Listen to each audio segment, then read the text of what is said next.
next weekend. Looking at the moisture tracker, you can see here's that sustained southerly flow. Moves through, just racing its way across the Sun Belt, really replacing our air with some drier air here in the Concho Valley. So like I said, after this storm system works through, we're really going to see those calmer severe weather outlook for tomorrow. Just really a bullseye over the Concho Valley, pushing up through about north, as far north as Wichita Falls, but all of the Concho Valley in that level 2 out of 5 risk going into tomorrow night, and then the overnight hours as well, especially after midnight.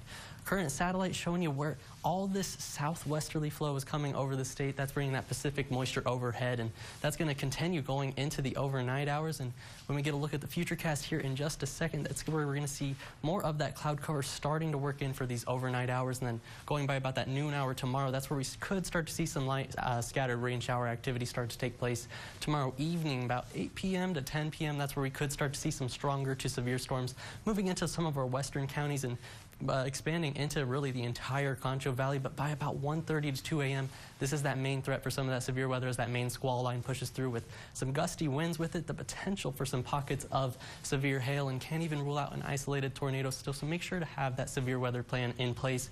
But like I said, it's going to be gone by about the morning commute, moving off towards I-35. So here in the Concho Valley, after that moves through, looking at the week ahead, it's looking pretty calm.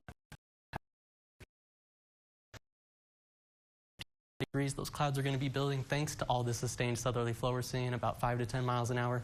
Tomorrow's where we start to see the rain taking place. I think we're all going to see rain going into tomorrow night, up to only about 72 degrees also thanks to the cloud cover. So that's going to see some nice cooler temperatures. But remember, that severe chance is there for tomorrow. So make sure to be prepared, as we could see some gusty winds, and like I said, can't rule out a tornado or two as that main squall line pushes through. So we see that rain move through tomorrow night into Monday. Monday, looking at some gusty conditions, about 20 to 30 miles an hour. So prepare for that as well. Tie down the outdoor decorations.